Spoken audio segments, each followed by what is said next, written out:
Mm, no sé si esto obviamente hace 30 años era parte de la matrícula obligatoria de cualquier carrera de economía. Hoy en día la Unión Soviética es un país ya extinto, pero creo que los debates, las discusiones que surgen a partir de la planificación económica y de un caso extremo, como es el caso de la Unión Soviética, donde absolutamente todos los bienes y servicios tenían que ser planificados por una agencia central, que coordinaba tanto las demandas de los consumidores como las necesidades de los productores. Eh, este caso extremo puede ayudar a entender en este debate, eh, que es el debate al fin y al cabo de la planificación económica. Voy a compartir la pantalla. Obviamente, ¿están viendo ya ahí? Sí. Sí, sí, Se se ve ve. bien, se ve bien. Sí, sí. Vamos a poner pantalla completa. Bueno, como les decía, esta clase es un tanto especial porque va a ir un poco por la historia también. Voy a intentar apurarme, para intentar llegar a cubrir todo lo que vamos a ver y obviamente va a ser una clase muy, muy resumida de casi 80 años de historia de la Unión Soviética, centrándonos en su economía y en particular nos vamos a centrar en, en cómo funcionaba la institución que era la planificación económica, centralmente con el Gosplan, y cómo era la relación entre el Gosplan, los ministerios, las empresas, en el tipo de incentivos que había, el tipo de problemas de asimetría de información, el tipo de problemas que están relacionados con este debate que creo que ustedes ya estuvieran teniendo, que es el de la planificación o el cálculo económico socialista. No sé si ya vieron con Diego algo, sé que con Lucas tuvieron una clase.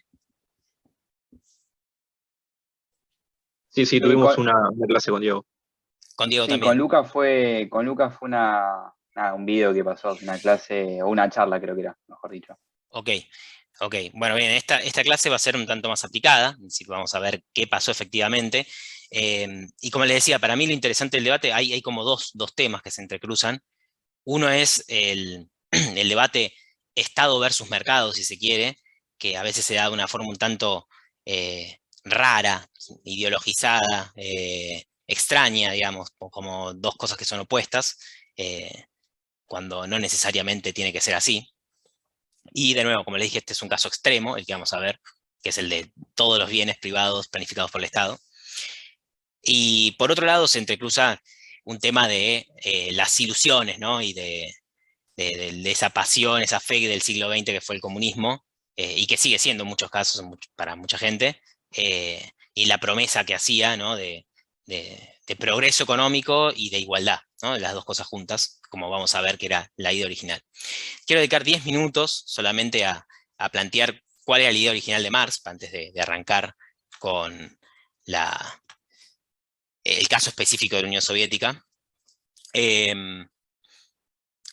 Bueno, sí, de acá básicamente Marx no dio una definición muy, muy específica del paso a paso de cómo debía ser el socialismo, sino más bien una definición por la negativa, ¿no? Una vez que los proletarios tomen el poder y abuelan la propiedad capitalista y pongan una producción en donde sean los propios productores los que decidan centralmente, planificadamente la producción, si va a permitir un desarrollo productivo y de las fuerzas productivas inédito en la historia, una situación de abundancia como nunca antes se dio y eso iba a permitir destruir todas las barreras de clase, etc. De nuevo, esto es una frase del Manifiesto Comunista, ya dije muchas de la clase pasada, así que nada, la pueden leer ahí.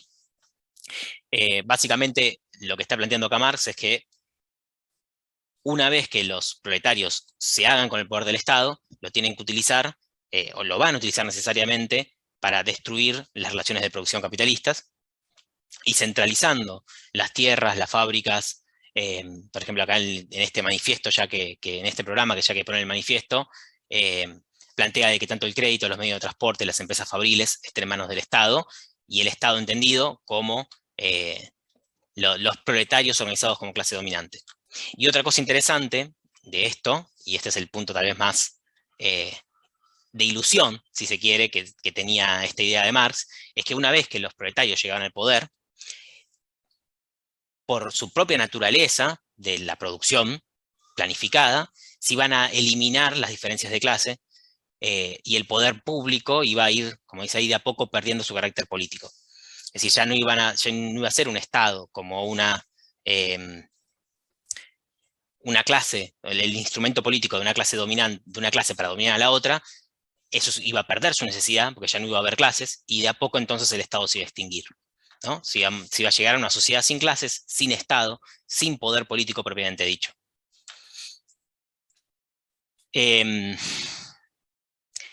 Una obra importante para entender la idea de Marx del comunismo es la crítica del programa de Gotha.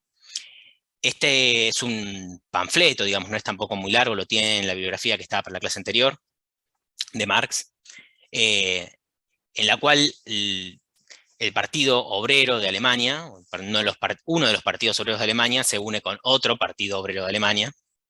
Partido Obrero me refiero a partidos que eran compuestos por... perdón, aquí tengo un comentario de Javier, no es un poco anárquico esa idea. No sé cuál... la idea de la sociedad sin clases, sí, de hecho, anarquismo y comunismo comparten el punto final, ¿no? O sea, en la primera internacional comunista, tanto anarquistas con Bakunin a la cabeza como Marx compartían esa, digamos, la internacional, y el objetivo final que tenían era llegar al comunismo como una sociedad sin clases. La diferencia entre anarquistas y comunistas, o al menos entre Bakunin y Marx, es que para Marx era necesario tomar el poder político y desde ahí hacer los cambios necesarios para poder llegar a eso, mientras que los anarquistas decían, no, hay que extinguir el Estado desde el primer momento. Plantear etapas para eso es contradictorio. Pero vamos al planteo de Marx. Y ese planteo que va a tener después todos los partidos comunistas en el mundo. Le estaba contando el programa de Gotha. 1875 se da una unión entre dos partidos de Alemania, que representaban distintos sectores de la clase obrera, en particular el partido que habían armado Marx y Engels, y el partido de Ferdinand Lassalle, que era otro sindicalista alemán, de fines del siglo XIX.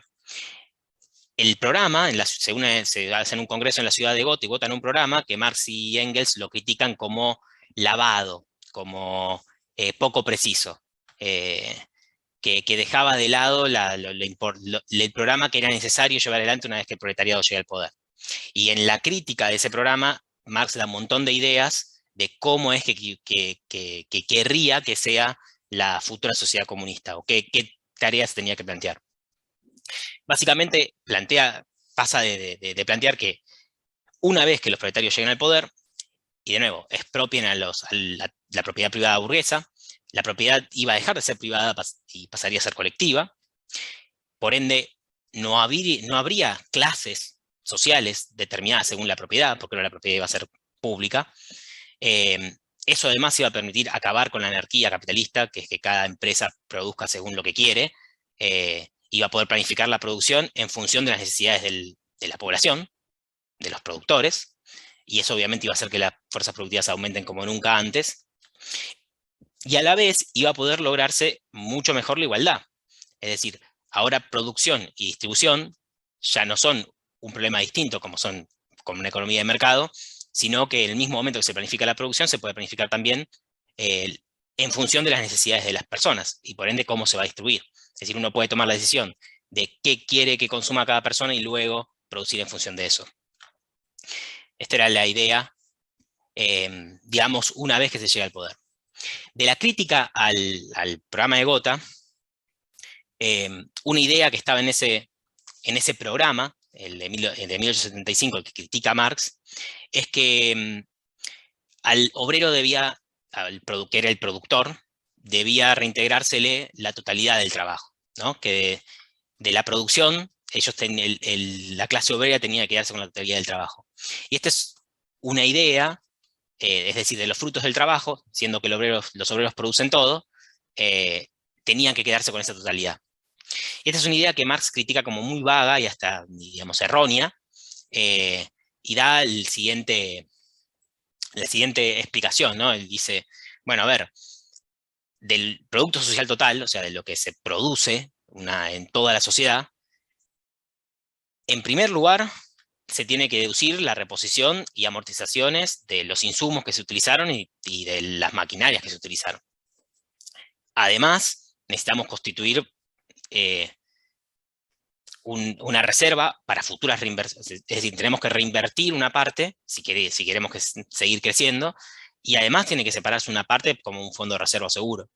Y de lo que quede ahí se va a poder consumir, Y además, una parte tiene que ser para gastos administrativos, burocráticos, otra parte tiene que ser para hospitales, escuelas, otra parte tiene que ser para los que no puedan trabajar, y de lo que queda de todo eso recién van a poder pagarse o repartirse entre los productores. Lo cual da una idea de que necesariamente iba a tener que, de lo producido, de alguna manera se tenía de nuevo que debatir cómo es que se va a distribuir ese producto total. No es una fórmula tan simple de, bueno, que los trabajadores se queden con todo lo producido. Lo cual da de nuevo la idea atrás de que va a ser necesario una institución o alguien que tome estas decisiones. Para Marx, en su idea original, era, bueno, en realidad, después se va a dar naturalmente. Va a haber tanto, va a ser todo tan abundante, que las decisiones de cómo distribuir y las decisiones burocráticas administrativas van a tender a desaparecer, decía, ¿no? En esta casi ilusión, ¿no? Y acá plantea bien claro, pero no sé si leyeron la crítica al programa de Gotha, está en la bibliografía, pero como no llegamos a tratarlo en la clase pasada, ¿alguno lo leyó? Si no, por su parte, de algún lado.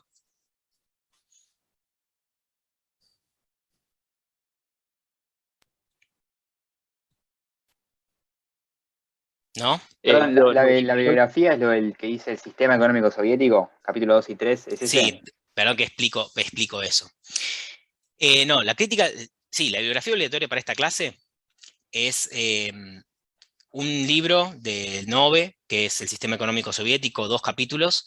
Lo encontré solamente en inglés, así que lo puse, y como lo encontré solamente en inglés, puse aparte otros capítulos de un libro que sí encontré en español de François Seurot, que es Las economías socialistas, que está también bastante bien explicado.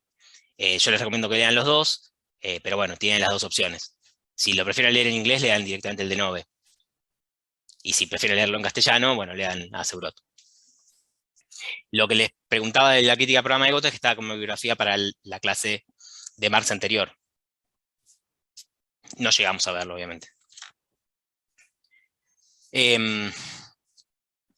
Bueno, ¿algunas habían escuchado lo de las 2 etapas de la sociedad comunista? Esta idea de 2 etapas. Sí. Sí, bien.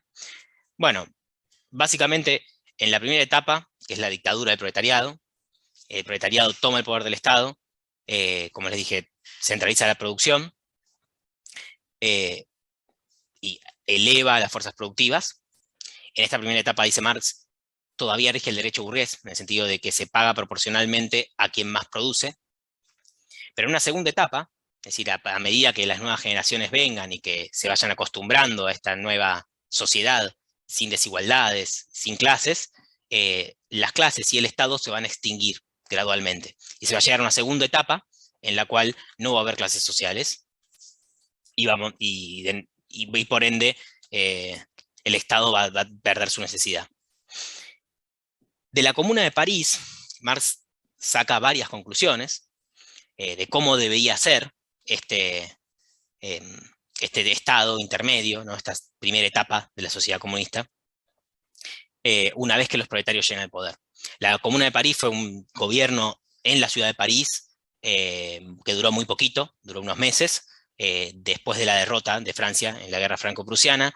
Se abandona el ejército de la capital y la administración de la capital queda en manos, digamos, de organizaciones obreras que desarrollan un gobierno de tipo comuna, es decir, un gobierno asambleario en donde los delegados electos tenían funciones específicas, podían ser revocados a todo momento, se ocuparon de administrar la producción, digamos, durante ese periodo en la ciudad y, digamos, la provisión de comida en la ciudad.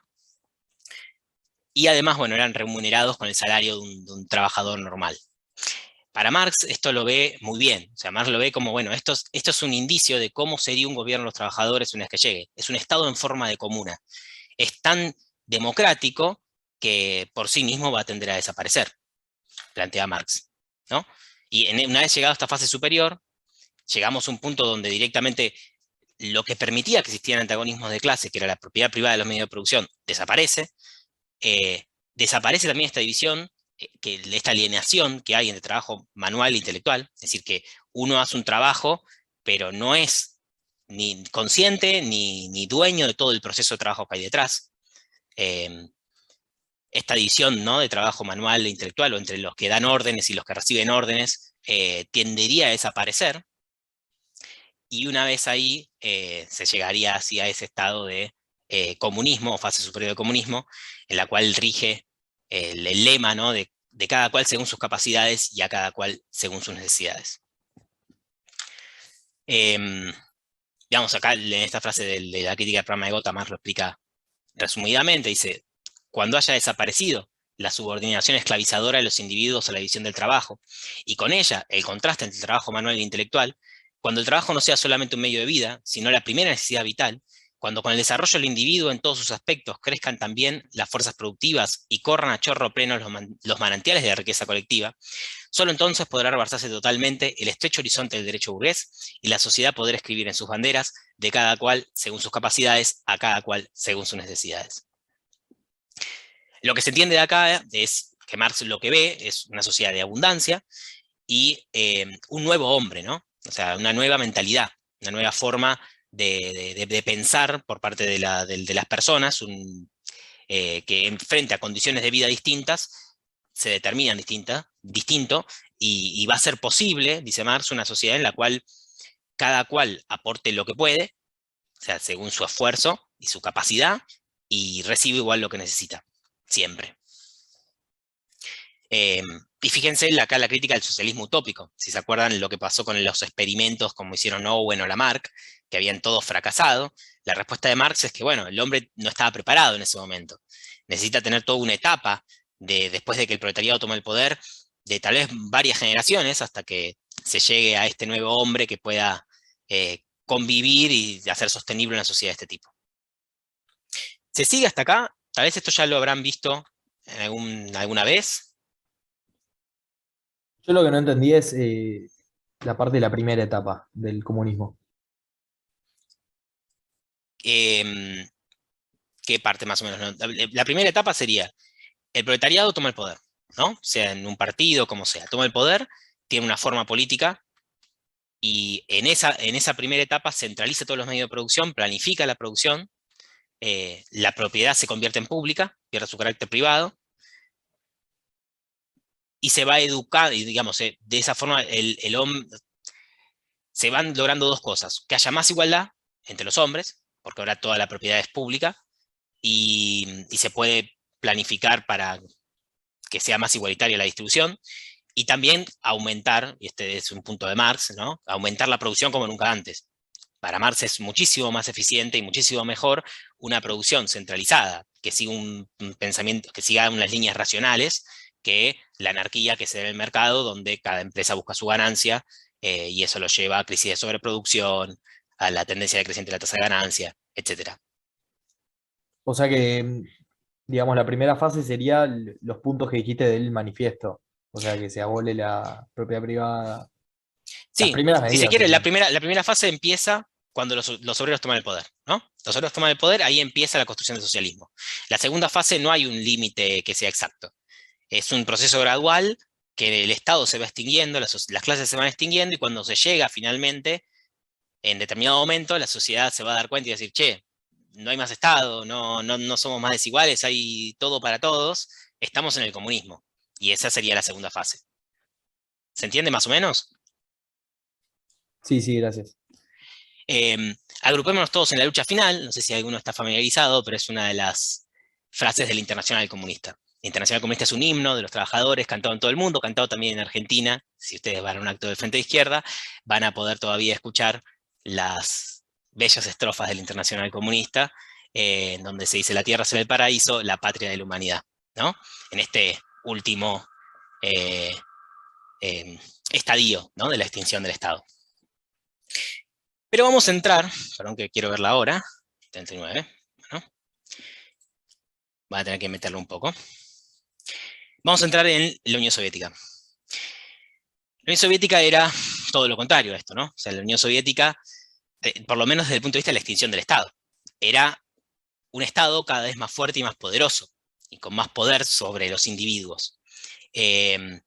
Desde el mismo inicio que se toma el poder, hay como dos grandes tareas que tiene que tomar el Estado, que una es toda esta tarea burocrática administrativa de planificar la producción, y la otra es la de educar al hombre socialista, y por ende una labor de propaganda cotidiana en todos los ámbitos, deportivos, culturales, educativos, etcétera, centralizadamente por el Estado, con esta idea de que es necesario educar al hombre para que sea socialista.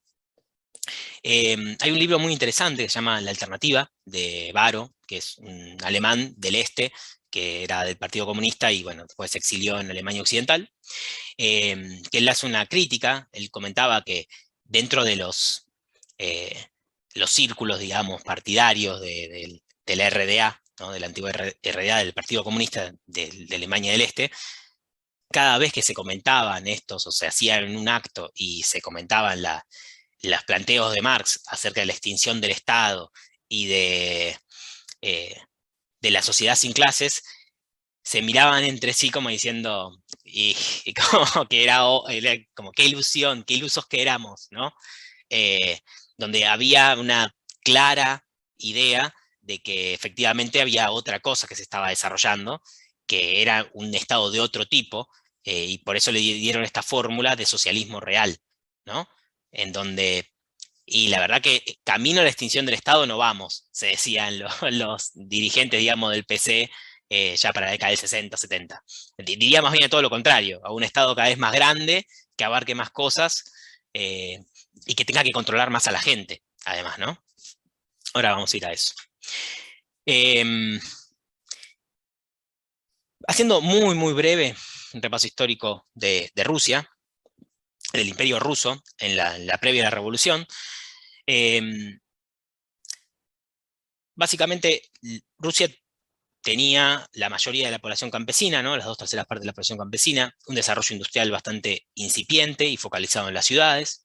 Y además, y este es un punto, que esto está en un libro de Robert Allen, que es bastante interesante, se llama From Farm to Factory.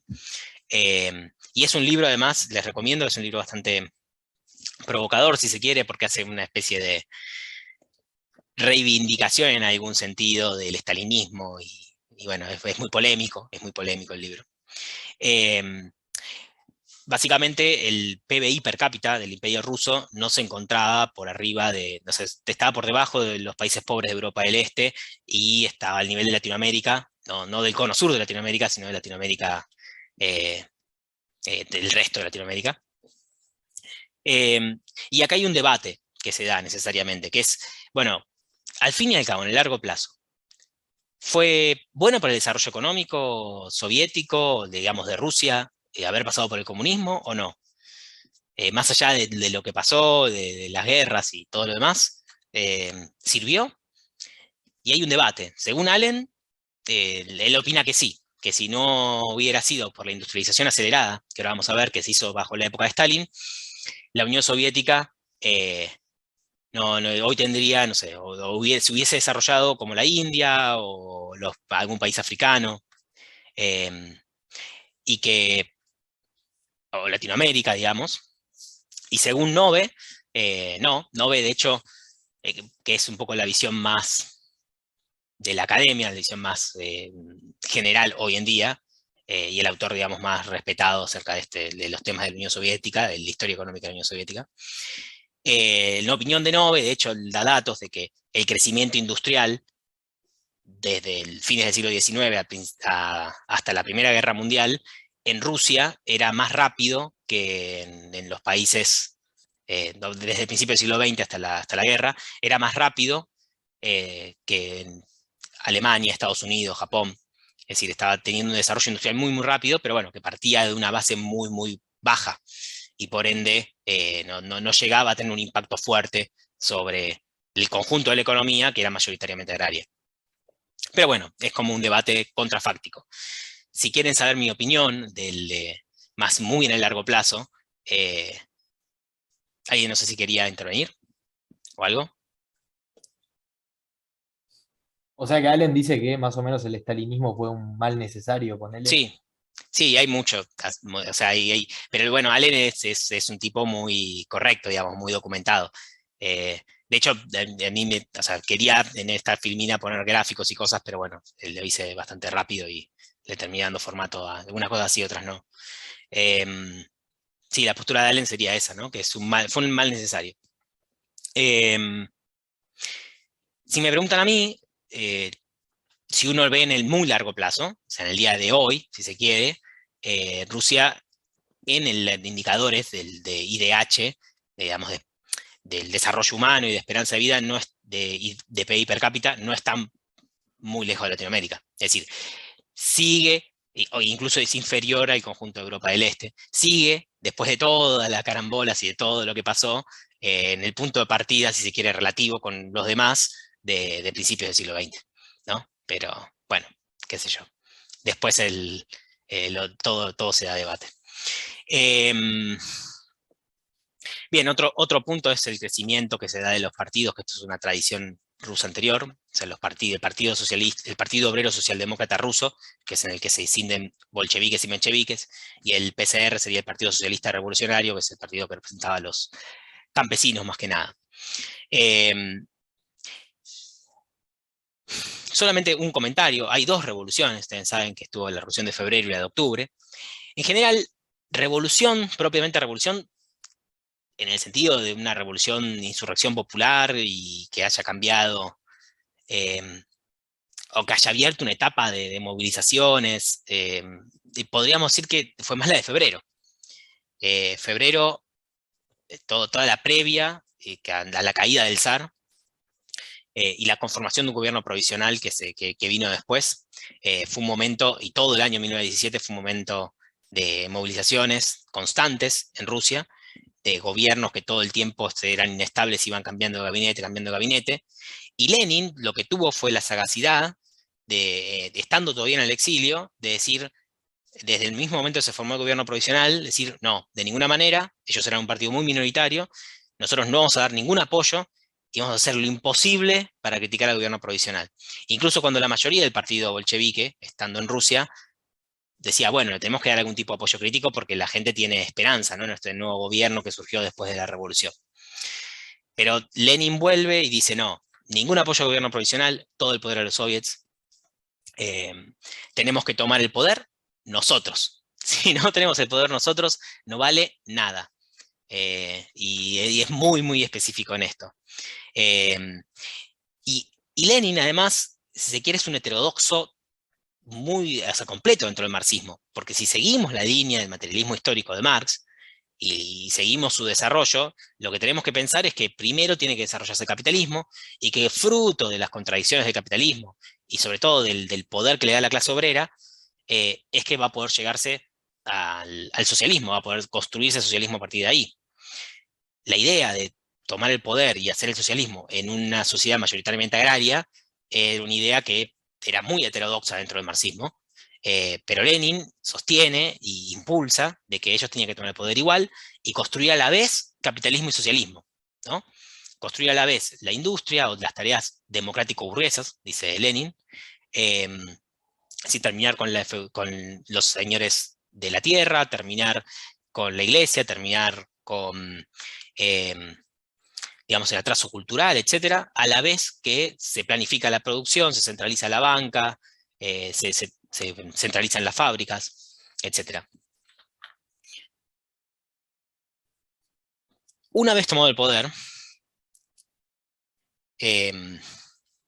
la primera etapa económica, si se quiere, de la Unión Soviética se conoce como el comunismo de guerra, que dura desde la toma del poder en el 17 hasta 1921. Es un momento bastante tenso, ¿no? Las primeras medidas económicas, como les dije, fueron el reparto de tierras, las expropiaciones de fábricas y de bancos, y de esta manera centralizar el crédito, ¿no?, y la industria. Pero estábamos en una situación muy difícil. De hecho, cuando los bolcheviques toman el poder, todavía Rusia no había salido de la Primera Guerra Mundial. Una de las primeras cosas que se proponen es una tregua con la Alemania, que estaban en guerra. La línea verde clara que ven es la línea que, en el momento que toman el poder los bolcheviques, y se llega a una especie de tregua, pero básicamente no hicieron nada, se quedaron un poco ahí. Los bolcheviques tenían problemas más grandes, digamos. Tengan en cuenta que los bolcheviques eran un partido chico, minoritario, que estaba muy concentrado, sobre todo en San Petersburgo y en Moscú. San Petersburgo era la capital en ese momento, se llamaba Petrogrado. Cuando ve la oportunidad de que ellos simplemente lo comento, pero seguramente ustedes ya igual conocen la historia. Los soviets son organismos como consejos obreros, asamblearios, que surgen, ya habían surgido en 1905, pero resurgen, si se quiere, en 1917 a partir de la Revolución de Febrero, y surge esta situación como que a la vez que estaba el gobierno provisional, había soviets en las principales ciudades que también tenían un peso. Los bolcheviques llegan con esta fórmula de, bueno, demos todo el poder a los soviets, pero los bolcheviques siguen siendo minoría dentro de los soviets. Y cuando ellos ven de que en un momento, por primera vez, llegan a tener mayoría en una asamblea, que imagínense que la mayoría en una asamblea es algo que se pierde y se gana todos los días, ¿no? O sea, no es una mayoría que sea muy sólida. Lenin dice, bueno, es ahora. Tenemos el poder ya. Si no, si dejamos escapar esta oportunidad, no la vamos a tener más. Efectivamente hicieron eso, y se les complica. O sea, después de tomar el poder, van al Soviet, logran que el Soviet apoye, o que vean bien que los bolcheviques hayan tomado el poder y derrocado el gobierno provisional, con apoyo de una ruptura del Partido Socialista Revolucionario, que es el partido más grande, el de los campesinos. Se genera una ruptura de los socialistas revolucionarios de izquierda, que los apoyan. Y parte del programa bolchevique histórico era el llamado a una asamblea constituyente. De hecho, en realidad ya estaba llamada a la asamblea constituyente, la llamada por el gobierno provisional. Y esa asamblea se da en enero del 18, apenas toman el poder los bolcheviques. Se hacen elecciones en toda Rusia, y los bolcheviques sacan el 20% de los votos, 22%, lo cual era muy, muy bueno, y el Partido Socialista Revolucionario saca el 58%. Es este partido campesino. Para que se den una idea, el partido campesino se había recién partido, o sea, se había partido en dos, pero todavía no había... fue tan rápido la ruptura del partido y las elecciones, que fueron igual unidos a las elecciones, y Lenin, al ver estos resultados, dicen, bueno, excelente, podemos seguir teniendo el poder tranquilamente. Ganamos en las principales ciudades, y en ciertos lugares que tenían mayoría de soldados también ganamos. Por poco, pero ganamos, con lo cual con esto podemos mantener el poder. Y cuenta, por ejemplo, Víctor Serge en un libro del año 1 de la Revolución Rusa, que llegaban los delegados del Partido Socialista Revolucionario a la asamblea, como esperando que la asamblea sesione, a la asamblea constituyente.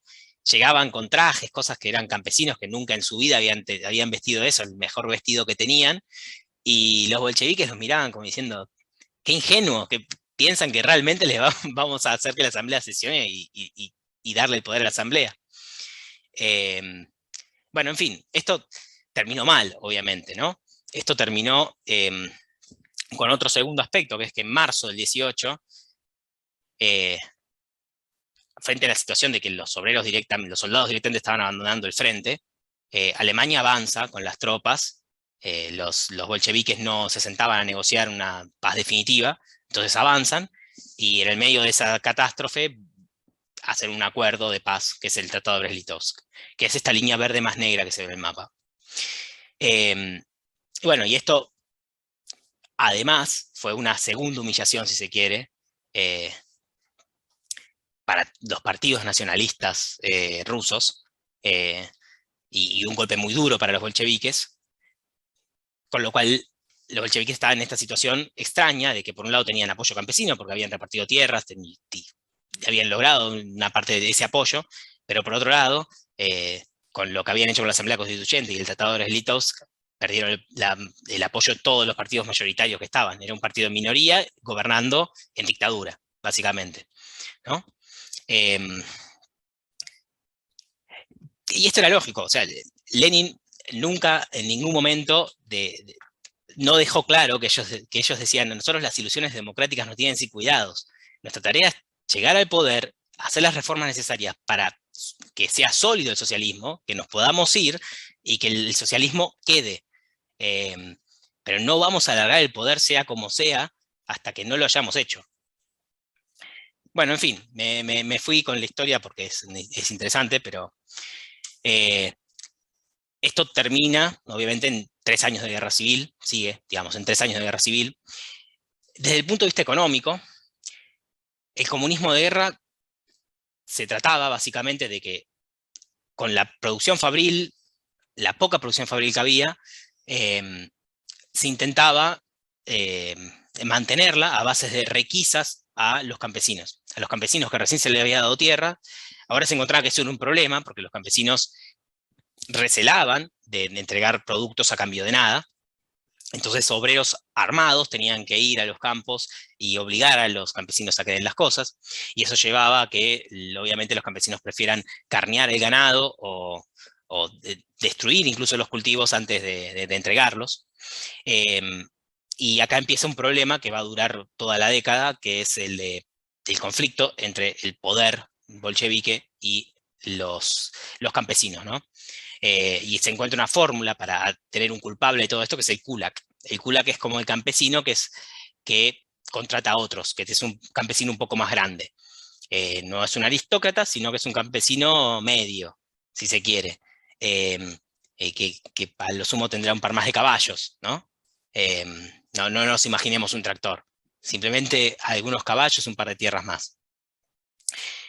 Y termina una hiperinflación. O sea, para financiar la guerra, el partido bolchevique tiene que imprimir dinero de una forma brutal, y esto termina destruyendo al rublo.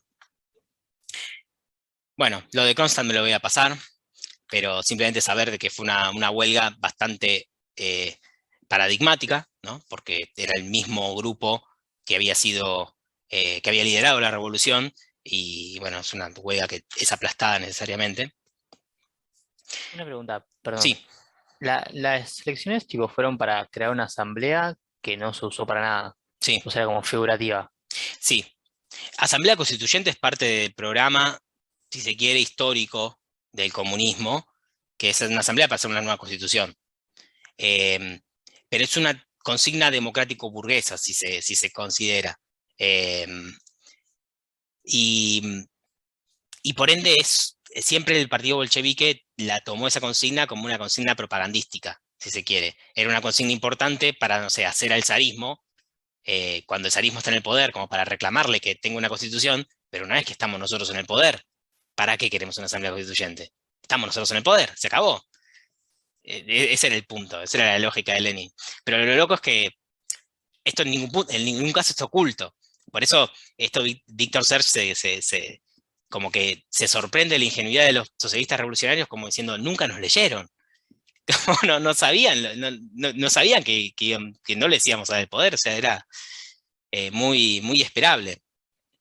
Bueno, entonces, en 1921 hay un giro, ¿no? Una vez que termina la guerra civil, la situación era bastante catastrófica, digamos, y la producción industrial era menor que antes de la guerra. De hecho, era la tercera parte de antes de la guerra, fruto del comunismo de guerra y de la hambruna que hubo entre 1920 y 1921. Se perdieron prácticamente la mitad del ganado, 3/4 partes de los caballos. Fue una situación catastrófica. Y la nueva política económica se plantea dar un poco de aire al campo, básicamente permitir mercados en el campo y que los campesinos empiecen a producir y vender lo que produzcan, como para poder conseguir por lo menos algún producto agropecuario, que se recupere en algo la producción agropecuaria. Y Lenin, de hecho, dice, este es un paso atrás para después dar dos más adelante. Pero en todo momento el partido bolchevique se planteó esto como, bueno, esto es un repliegue estratégico, ¿no? Hace una reforma monetaria, porque la moneda de nuevo había desaparecido en el periodo anterior. Y bueno, y de nuevo, básicamente la estrategia de la ANEP es, nosotros tenemos en la ciudad las fábricas bajo producción centralizada, con los productos industriales vamos a ir al campo y ofrecerle a los campesinos nuestros productos y comerciar. Esa va a ser la lógica. De hecho, incentivamos a que los campesinos produzcan. No los vamos a molestar más, no vamos a ir más con obreros armados a sacarle lo que tienen, vamos a dejarlos que se enriquezcan, si quieren. Y de hecho, muchos especialistas burgueses, digamos, profesionales, vuelven a ser contratados en las fábricas para aumentar la disciplina, además de la ya prohibición de huelgas que había habido antes durante la guerra. Pero de nuevo, esto siempre se vio por parte de los bolcheviques como algo inestable. Piénsenlo de la siguiente manera, que ellos decían, nosotros no podemos permitir, si queremos construir el socialismo, que en el campo se desarrolle el capitalismo, que en el campo haya campesinos que se enriquezcan, que empiecen a tener más recursos, que empiecen a acaparar más y, bueno, vamos a estar en problemas. Ellos van a ser son nuestros enemigos naturales. Si dejamos que ellos se desarrollen, vamos a perder. Vamos a terminar perdiendo el poder. Y además no va a poder hacerse socialismo. Pero la ANEP, dentro de todo, dio un respiro. No solo que hubo paz, ¿no? que terminó la guerra civil, sino que permitió que se recupere parte de la producción. De hecho, para 1926 ya se había recuperado el nivel agropecuario, tuvo una dinámica muy buena el sector agropecuario en base a esto. Pero el problema es que esa buena dinámica que tuvo el sector agropecuario no la tuvo el sector industrial. Entonces lo que pasó se llamó crisis de las tijeras, porque mientras que los precios agrarios, mientras que los precios industriales subían, porque no se producía lo suficiente para que los precios sean bajos, los precios agrarios cada vez, relativamente a los precios industriales, eran más baratos. ¿Se entiende? La producción agropecuaria mejoró muchísimo, y la producción industrial seguía siendo relativamente mala. Entonces no había, se daba esta situación de que cada vez más se intercambiaban, digamos, más productos agropecuarios por productos industriales. A los campesinos ya no les convenía. Y recordemos que estamos en una sociedad que está todavía muy acostumbrada a la producción para la autosubsistencia. Entonces, si vos no le ofrecías algo interesante a cambio al campesino, el campesino consumía su producción.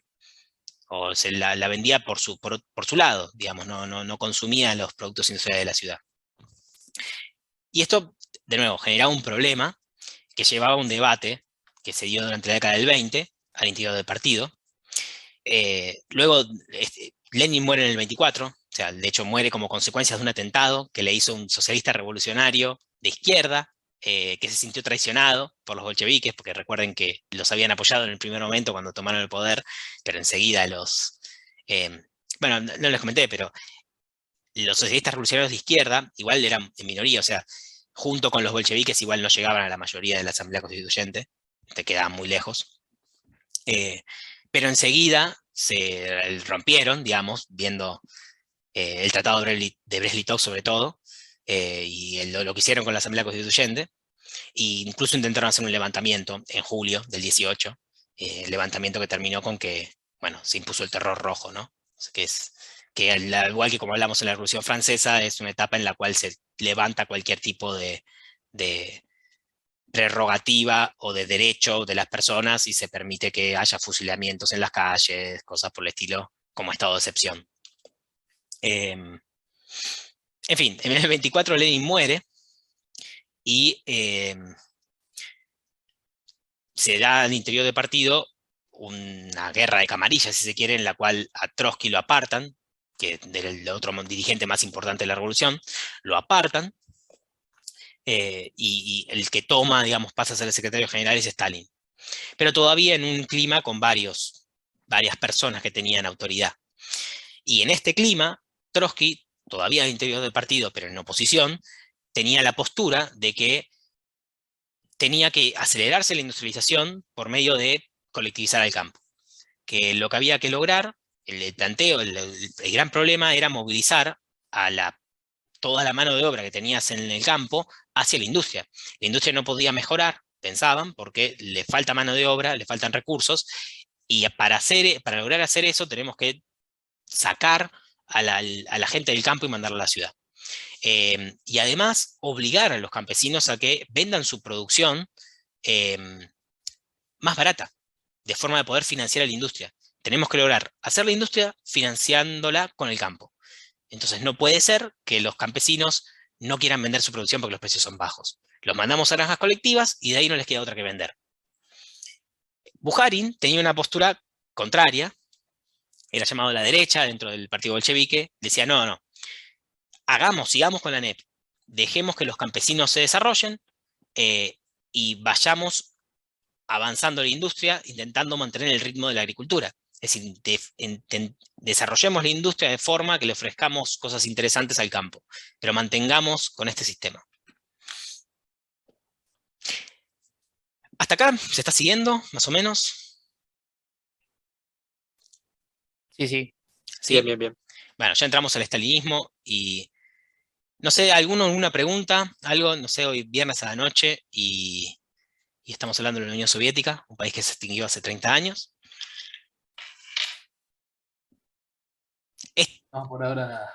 ¿Estos lo habían visto alguna vez? Estos debates, lo que pasó, por lo menos la economía dentro de la Unión Soviética, en alguna materia o en algo.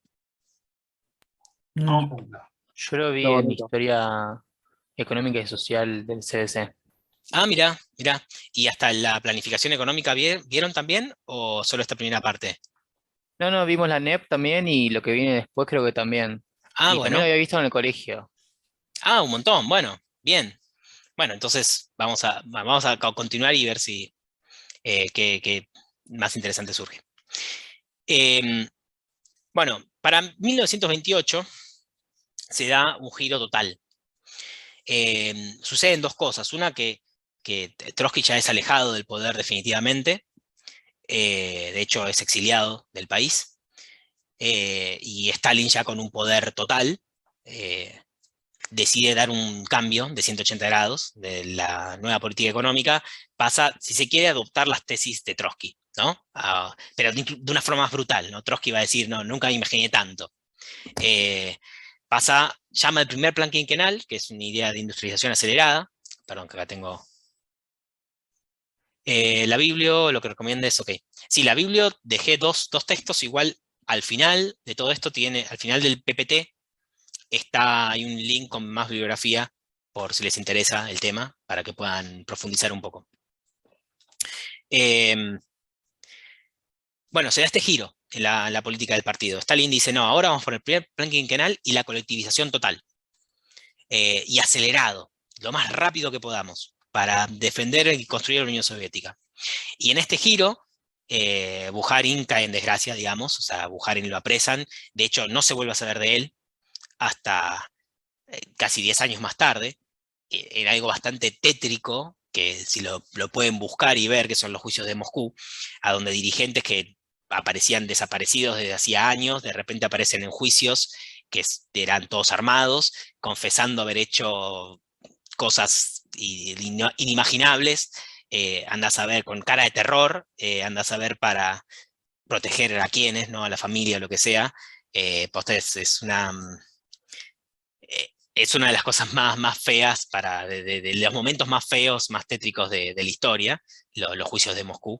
Eh, pero bueno, eso pasa 10 años más tarde, cuando empiezan las grandes purgas. Eh, entonces se levanta esta consigna, ¿no? En este giro, junto con la colectivización, de la destrucción de los culas como clase, que esto lo mencionó Diego también.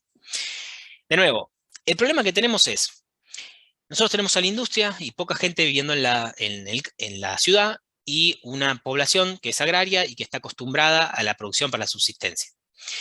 Entonces, y por otro lado, un temor que tenían los bolcheviques, que creo yo que era bastante acertado, porque pensemos que venían de la guerra civil y de haber, si se quiere, destruido al partido campesino, un temor a los campesinos que empiecen a acumular algo de poder, ¿no? Que empiecen a acumular riqueza y a enriquecerse. Entonces, se decide una colectivización forzada, es decir, ir a los campos y obligar a las personas a irse. El que no quería, aquel que no quería dejar su campo, su tierra, y sumarse al koljós, que era esta granja colectiva, había distintas estrategias. Si la relación de poder daba, directamente se deportaba a un pueblo entero.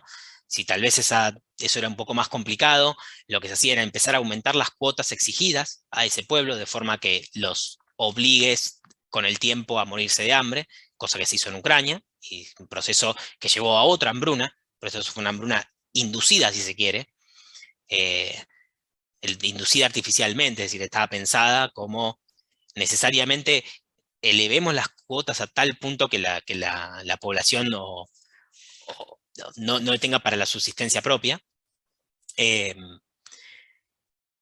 Y esto llevó a un proceso que tanto porque desde 1928 a 1940, ¿no? Tanto porque en las ciudades se pagaban salarios mejores, en el campo había hambrunas y directamente se estaban muriendo de hambre, o te obligaban a ir a la granja colectiva que vos no querías.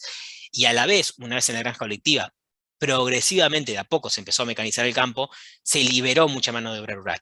Y de hecho la población rural, a pesar del crecimiento poblacional, se redujo de 121 millones a 114 millones en este periodo, ¿no? De estos primeros planes quinquenales, del 28 al 40.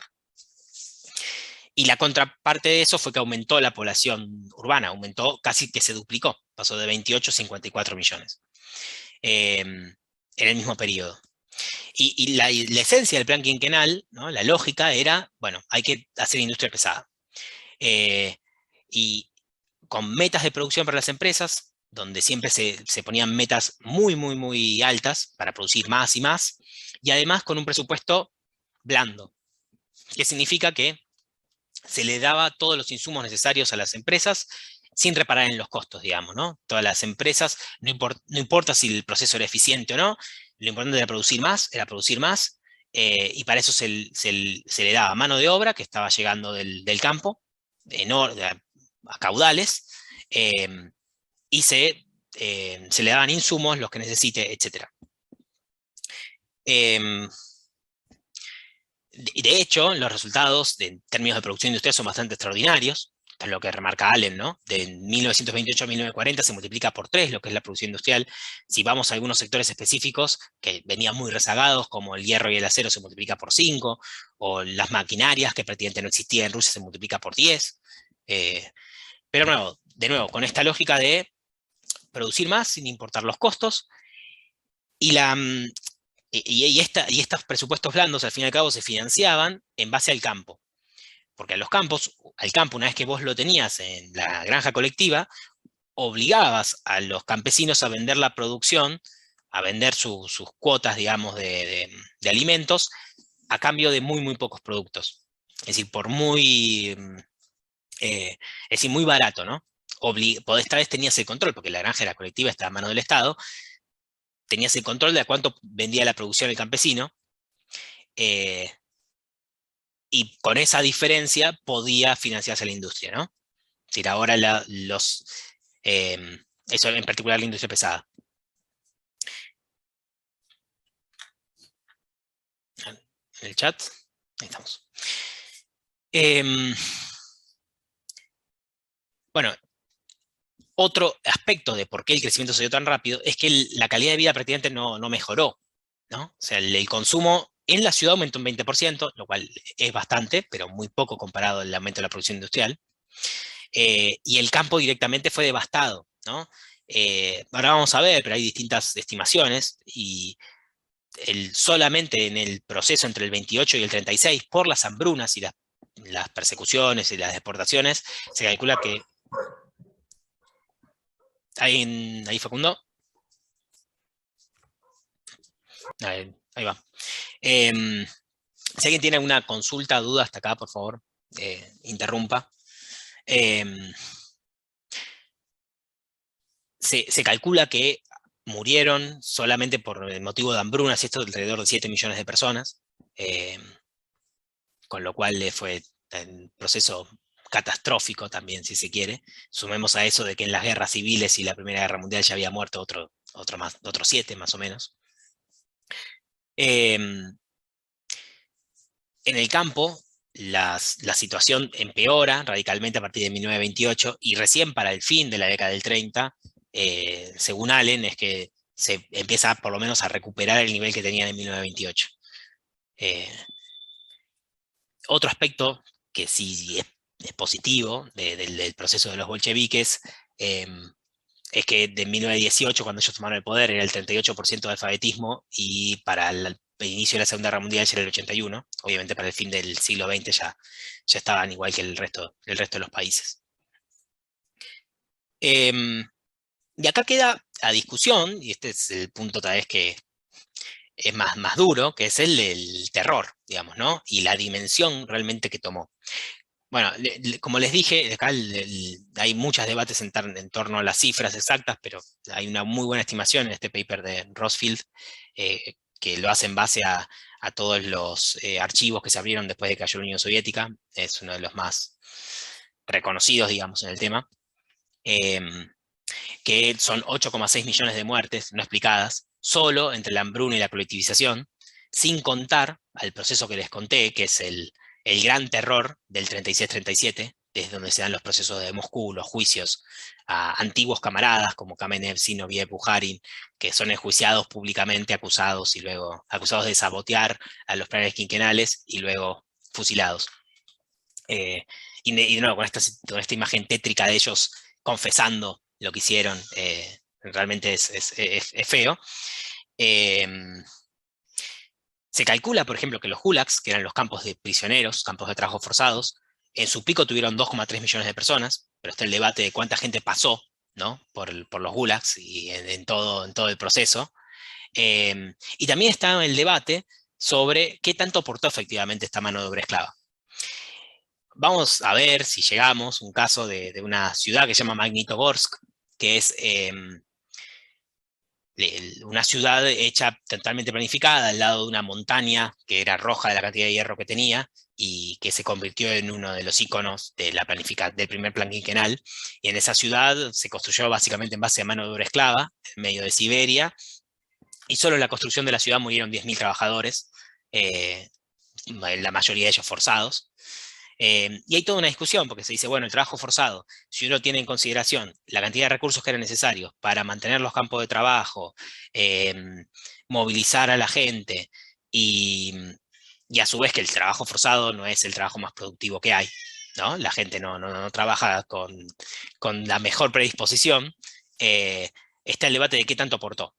Pero lo que sí no hay dudas, y esto es unánime y creo que es el principal aporte, más allá del aporte específico de la mano de obra esclava sobre el conjunto de la economía, es el efecto del terror.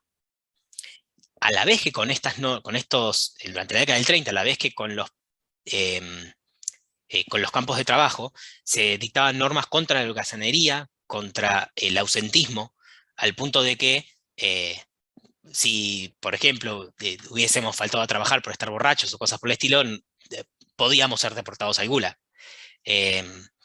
Por ende, la disciplina, si se quiere, que se llevó en la fábrica fue brutal.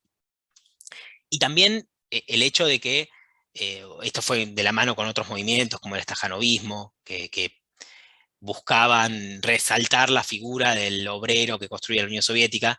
Todo ese tipo de propaganda podía darse unánimemente, porque cualquier voz disidente iba a ser aniquilada en el instante. Digamos, no había posibilidad de decir algo díscolo, ¿no?, en cualquier lugar de trabajo a lo largo de toda la nación. Y otro punto del terror crucial, y tal vez el más importante de todos, es que permitió el pase de la población campesina a la ciudad. Sin el terror efectivo que se hizo sobre toda la población, esto no hubiera sido posible, ¿no? En esto hay un consenso. Un último detalle para mostrar el alcance de esto es el mismo Nikita Khrushchev, cuando ya es secretario general del Partido Comunista después de la muerte de Stalin, da un informe, que fue un informe bastante polémico también, en el cual él mismo muestra cómo de 139 miembros que había tenido el Comité Central en el 34, que dicho sea de paso, en el 1934 el Partido Comunista ya era totalmente dominado por Stalin. Aún así, de esos 139, que eran todos stalinistas, 98 fueron ejecutados en 1939. Es decir, las purgas, y de nuevo purgas de repurgas de dudosos, fueron a nivel nacional enormes. ¿Alguna duda hasta acá? Bueno, vamos a ver por la hora. Vamos a pasar allá a la planificación centralizada, bien cómo funcionaba. Hasta acá fue un poco de historia, la verdad. ¿Se va entendiendo? ¿Más o menos van siguiendo? ¿Es un bodrio? Sí, perfecto. ¿Se entiende? Por ahora bien, Guido. Yo te puedo hacer una pregunta rápida para no quitarte mucho tiempo. Sí, obvio. Viste que vos hablás, bueno, tantas muertes y tanta gente que la pasaba mal. ¿Había alguien que la esté pasando bien en ese momento? Bueno, es un punto. En las ciudades se la pasaba mucho mejor que en el campo. Y de hecho empieza a armarse a partir de esa época una especie de aristocracia obrera, si se quiere, que es una base de apoyo al régimen muy, muy grande, en las ciudades, ¿no? O sea, en las ciudades, sobre todo en ciertas industrias clave, se le pagaban mucho más altos salarios a trabajadores que eran importantes para el plan, ¿no? Importantes para la producción, no sé, en acero, etc. Y esos trabajadores se convirtieron en una base muy sólida, ¿no? de apoyo al estalinismo y si se quiere, a la Unión Soviética en general, ¿no? Pero bueno, de conjunto en la ciudad lo que fue la mejora de consumo fue poca, pero en sectores específicos sí fue grande. Sí fue grande. Y de nuevo, esto era necesario, ¿no? Necesitaban por lo menos que tengan una base de apoyo importante. Pero no, esto ese es el punto de vista de Astarita también. Para Astarita, digamos, uno de los efectos más grandes del terror era la disciplina laboral, ¿no? El hecho de que después, ahora vamos a ver, en la Unión Soviética prácticamente se perdió. Para la década del 80 no podías echar a nadie de ningún lado. Los trabajadores, si quiere, tenían tantos derechos que había un desempleo encubierto, porque había mano de obra sobrante en todos lados. Podías pasar días del trabajo enteros, tranquilamente semanas, sin trabajar. No existían los despidos o sea, había ciertos despidos por indisciplina, muy, muy pocos, muy raros, y los despidos por ineficiencia eran directamente inexistentes. Es como, no sé, si se quiere, hoy en día alguien que está en el Estado y tiene un contrato permanente, es muy, muy difícil que lo echen, ¿no? Eso imagínenselo a la escala de todo el país. Bueno, para terminar este asunto, en el 34, en este congreso que les comenté antes, del que mataron una gran parte, se dijo que ahora sí era el triunfo definitivo del socialismo, como decir, habíamos llegado por fin a la escala que había soñado Marx. Bueno, y esto obviamente es muy criticado por Trotsky. Lo interesante de la crítica de Trotsky es que Trotsky o sea, no tenía los datos precisos de la cantidad de muertos y las atrocidades, pero ya sabía de todo esto. De hecho, él vio los juicios de Moscú y escribió sobre eso. Estando en el exilio, estando en México, él condena, ¿no?, todas estas atrocidades, pero dice, objetivamente, los avances de la colectivización y el plan quinquenal es una demostración objetiva de la superioridad del socialismo y de la producción planificada frente al capitalismo. Entonces lo que hay que hacer ya no es en la Unión Soviética, no es una revolución, igual que en el resto de los países, sino solo una revolución política. Es decir, solo hay que cambiar el que está en el poder político por otro, que sea bueno, y listo, ya está. O sea, es que tome un partido obrero nuevo, una nueva, que se levante la vieja vanguardia de la revolución, y listo, ¿no? ¿Cómo era la estructura? A ver, básicamente, primero, o sea, el órgano principal del plan es el Gosplan. El Gosplan era una estructura administrativa que centralizaba todas las demandas que provenían de todas las empresas, todas las demandas de los consumidores y las demandas de insumos de las empresas de lo que necesitaban, preparaba el plan con la lógica que esté tensado, es decir, de que equilibrando de usos y recursos de todos lados, es decir, cuánto se necesitaba de producción en un lado y cuánto se precisaba en el otro. En un punto de vista ideal, lo que debería llegar el Gosplan era a que el plan esté armado de tal manera de que para que producir algo más en algún lugar, necesariamente tienes que sacar de otro, ¿no? Porque todos los recursos están usados al máximo. Esa era la idea original del Gosplan. ¿Y en base a qué lo hacían? Esto seguramente lo vieron con Lucas.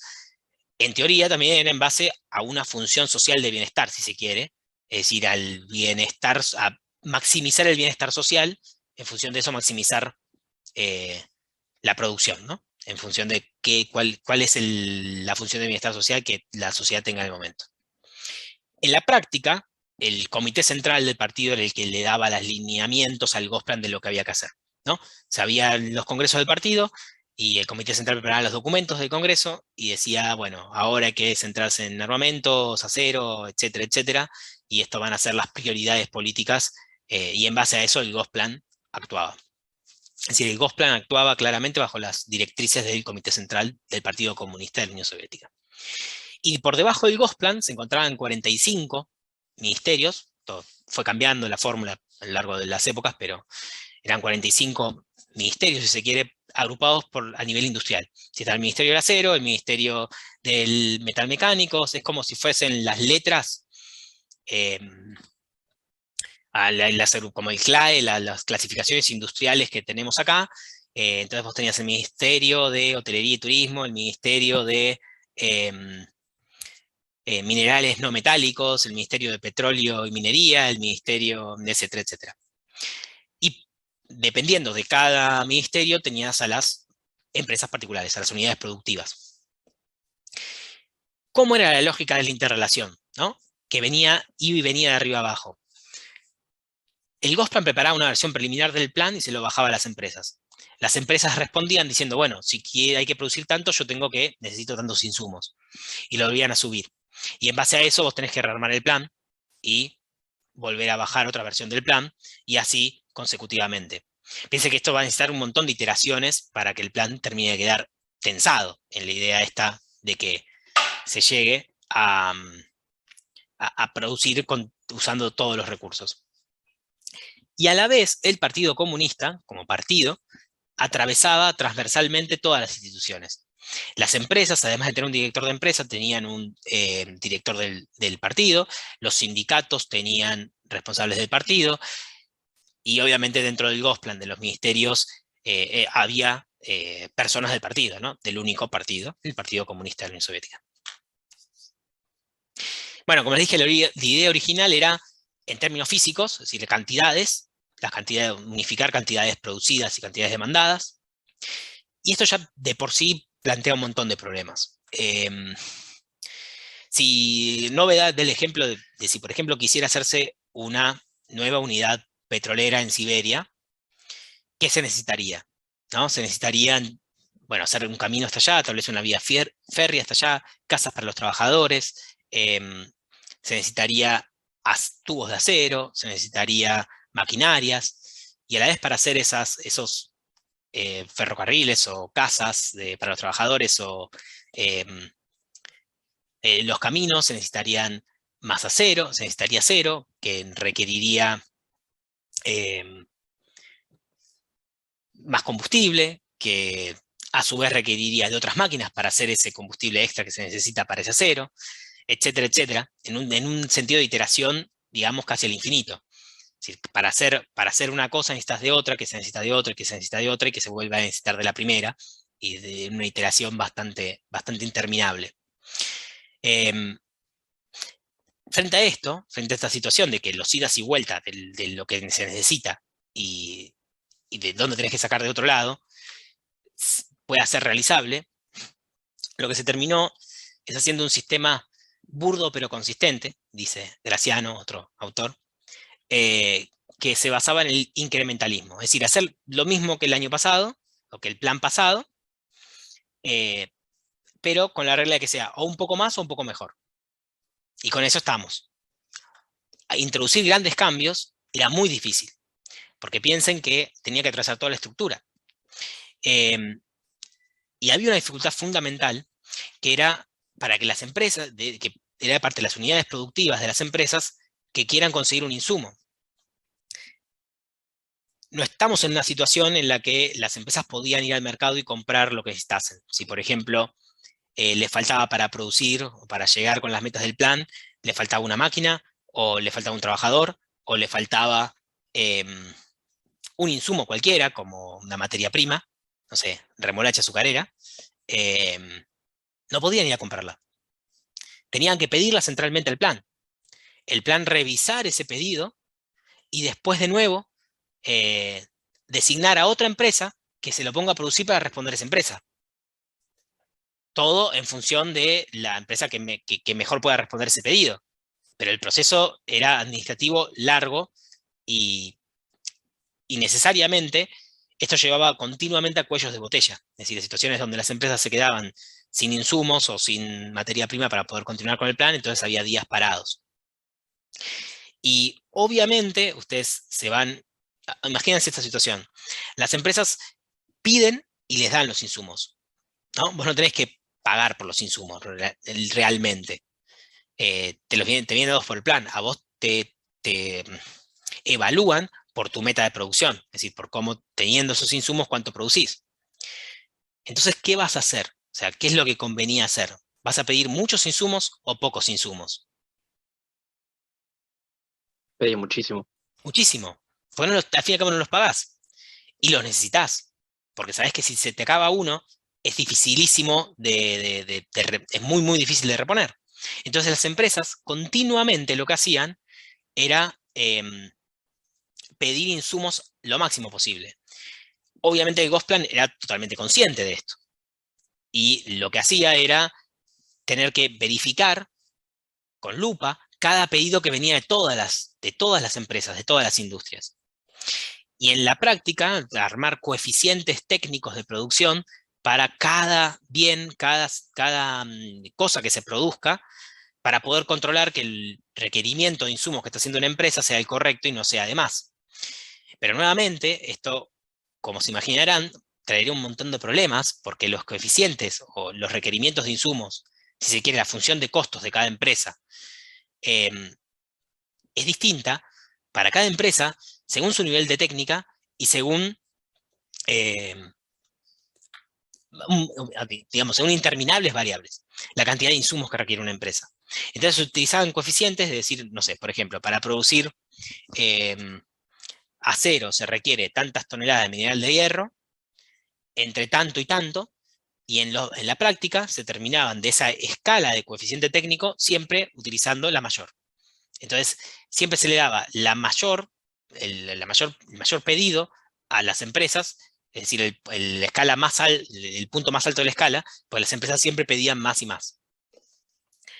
Y esto necesariamente llevaba a un sistema de derroche, a un sistema donde constantemente las empresas buscaban abarrotarse, ¿no? Acaparar cada vez más recursos, más mano de obra y más insumos, y el Gosplan intentar cuidar eso, intentar retasear los insumos que le daba a las empresas.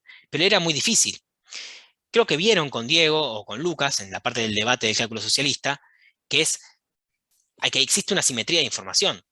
Los insumos realmente necesarios para producir, que se requieren, lo conoce la empresa. El Gosplan no lo puede conocer, por más coeficientes técnicos que elabore y todo lo que lo busque. E incluso hay un problema mucho más esencial, si se quiere, que esto lo plantea Hayek en la competencia como proceso de descubrimiento, que es que la verdadera función de costos de la empresa se descubre en la competencia. ¿Cuánto una empresa va a, o qué tan productiva va a ser? O cómo, o cuánto va a necesitar gastar, es algo que la empresa descubre en el proceso de que está produciendo y de que va viendo cuánto sale una cosa, cuánto sale otra. Acá estamos en una ausencia total del sistema de precios. La empresa no podía, una empresa que se quedaba sin insumos de producción, no podía ir al mercado y comprar algo. Sea un insumo o lo que sea, tenía que pedirlo centralmente y de nuevo esto llevaba a demandaba una cantidad de tiempo innecesaria. Y por ende, tenemos un problema de incompatibilidad de incentivos, ¿no? Mientras que el Gosplan sí le interesaba minimizar costos, las empresas tenían todo lo contrario. Las empresas actuaban de forma antieconómica. Era maximizar la cantidad de recursos que necesiten para cumplir con el plan, porque el incentivo que tenían los directores de empresa, ustedes piensen que el director de empresa no era el dueño de la empresa. El director de empresa era alguien asignado, que solamente pertenecía al partido, tenía una carrera política hecha, y que para poder, si él cumplía con las metas de producción, no solo iba a tener un beneficio económico, sino que iba a poder seguir ascendiendo en la escala, ¿no? Lo iban a ascender y lo iban a mandar a algún otro lugar un poco mejor o que le guste más. Estaba provisoriamente en la empresa. Su interés no pasaba, por ende, por minimizar costos, sino por cumplir con la meta que el plan le ponía. Y de hecho esto llevaba a situaciones donde en muchas fábricas tenían máquinas enteras, ¿no? Paradas, en vez de tenían una máquina produciendo y dos que las iban a ver y les faltaban partes, y las tenían esas 2 demás como para ir sacando repuestos. Porque si se rompía un repuesto, pedirlo era muchísimo más difícil, entonces es mejor tenerla ahí la otra máquina por las dudas, que si se rompe algo vas y le sacas una parte.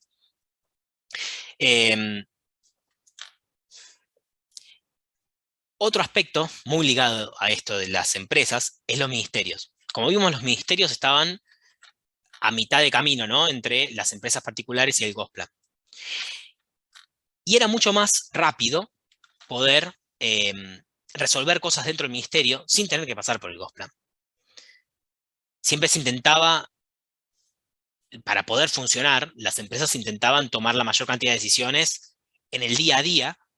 De nuevo, imagínense que la realidad es cambiante, y esto es algo que plantea Hayek también en El uso del conocimiento en la sociedad, parte también de este debate, que dice, en la vida cotidiana económica, un empresario toma decisiones todos los días, en base a las cosas que pasan. O sea, se puede romper una máquina, puede faltar un trabajador, puede subir de precio un insumo que necesitamos o bajar de precio, y en base a eso vos tomás decisiones nuevas todos los días con la información que tenés hoy y ayer no tenías.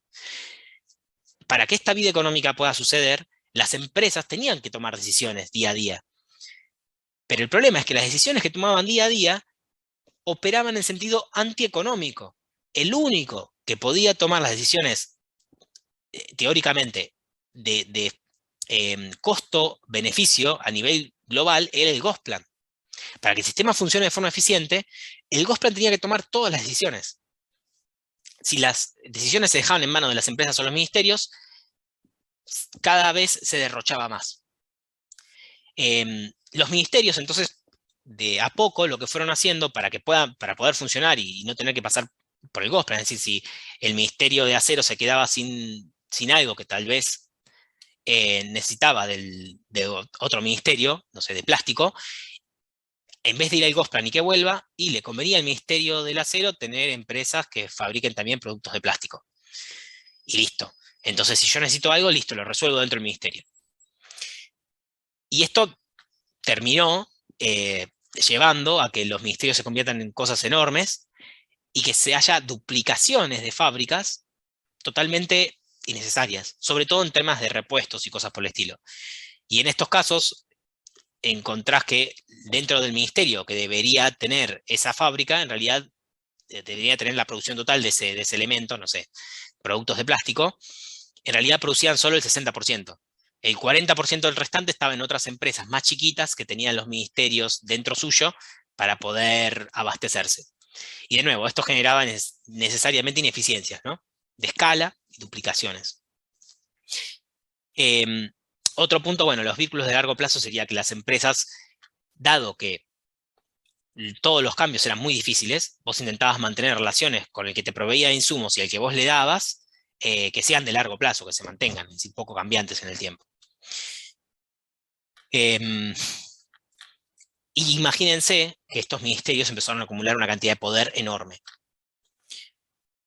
Tanto poder que cuando llega Nikita Khrushchev al poder, se plantea una reforma, motivado por 2 elementos, ¿no? Uno, por el elemento económico, que se acusó a los ministerios de la ineficiencia del sistema. No, se dijo, esto está mal porque los ministerios empiezan a ser empresas, quieren acaparar empresas dentro suyo y se vuelve ineficiente. Y por otro lado, hay un conflicto político en el cual Khrushchev le interesaba poder disminuir el poder que tenían los ministerios dentro del mundo, digamos, político soviético. Se citaba como, por ejemplo, el problema de los costos de transporte, porque tal vez un ministerio podría pedir un insumo de otra empresa que tenía al lado, pero que pertenecía a otro ministerio, pero lo hacía con una empresa del mismo ministerio, por más de que esté a miles de kilómetros de distancia, y por ende gastar un montón de combustible inútilmente, simplemente porque le convenía que sea del mismo ministerio. Y tal vez la empresa que era del otro ministerio, que lo podía proveer de algo, estaba muy cerca, a un par en la misma ciudad, en el mismo pueblo. Por ende, siguiendo esta lógica, este pensamiento, lo que plantea Khrushchev es una reforma en la cual se eliminan los ministerios directamente. O sea, se suprimen los ministerios y se pasan a conformar sovnarjoses, que eran como lo mismo que los ministerios, pero organizado a nivel regional, ¿no? Había 105 por 105 regiones distintas de la Unión Soviética, y cada una, sobre base territorial, iba a organizar la producción.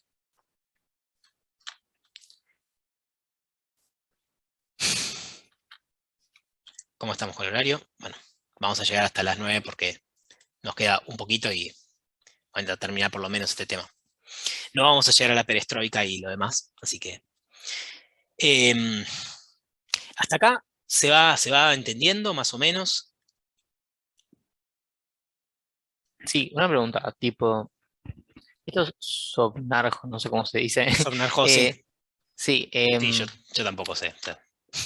tipo, regionalmente tenías, por ejemplo, el del acero del este de Rusia, del oeste, tipo, que tenías varios del No, mismo en ministerio. principio estaban pensados a nivel regional, o sea, que funcionen solo como región, ya no eran ministerios por industria, sino por región, o sea, transversales a la industria, pero por una región. Luego, como esto vamos a ver que enseguida dio muchísimos problemas, se fue rearmando como Sovnarjos, por ejemplo, enseguida se armó el Sovnarjos de la construcción y el Sovnarjos de, no me acuerdo de cuál más, pero puede que sea algo así de la industria del hierro o algo por el estilo, en donde dijeron, bueno, no, volvamos a hacer esos porque esos son bien nacionales y muy necesarios, mejor no.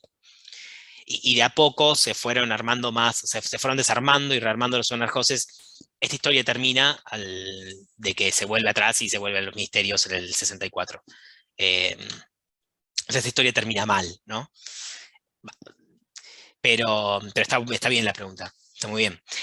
De hecho, lo que pasó con este cambio meramente administrativo, obviamente no cambió en nada el problema económico de fondo. Lo que se hizo fue traspasarlo, de que mientras antes eran los ministerios los que querían producir todo al interior de su ministerio, agrupado a nivel industria, ahora los sovnarjoses querían producir todo al interior de su región, lo cual era doblemente malo, porque en un país, además, que tenía tantas nacionalidades distintas, estar incentivando, por motivos además económicos, producir todo dentro de la región, incentivaba regionalismos que eran muy peligrosos para la política y la Unión Soviética en sí. Y muy antieconómicos, más antieconómicos todavía que la idea de los ministerios, porque dentro de una economía grande e industrial como era la Unión Soviética, la mayoría de proveedores y clientes, que además venían de la época de los ministerios, estaban muy lejos. Vos producís, no sé, hierro en Siberia, pero tal vez tu proveedor de petróleo está en Kiev. Entonces, no, y proveedores de cosas en cualquier otras puntas del país. Entonces, esta idea de siempre priorizar que se utilicen las fábricas de la región para todo, terminó siendo muchísimo más improductivo y llevó a que el Gosplan empiece a cada vez producir nuevos órganos de control que controlen esta vez que no solo que los pedidos de las empresas sean los correctos, sino también de que utilicen los insumos de otras regiones. Entonces empezaron a darse órdenes específicas para cosas absurdas que tenés que utilizar. Como, o sea, hay ejemplos de Nove que dicen por ejemplo, de los coeficientes técnicos, que había coeficientes técnicos de cuánto, no sé, cantidad de alambre se necesitaba para hilar el heno en un campo. Ese era un coeficiente. Eso se tenía que calcular y tenía que aplicarse para darle el alambre a la granja. Lo mismo que ese alambre tenía que además venir de tal otra región, tenía que controlarse, tenía que ordenarse específicamente, porque si no la fábrica del lugar iba a preferir siempre, dentro de este marco del Sovnarjos, a la del mismo lugar.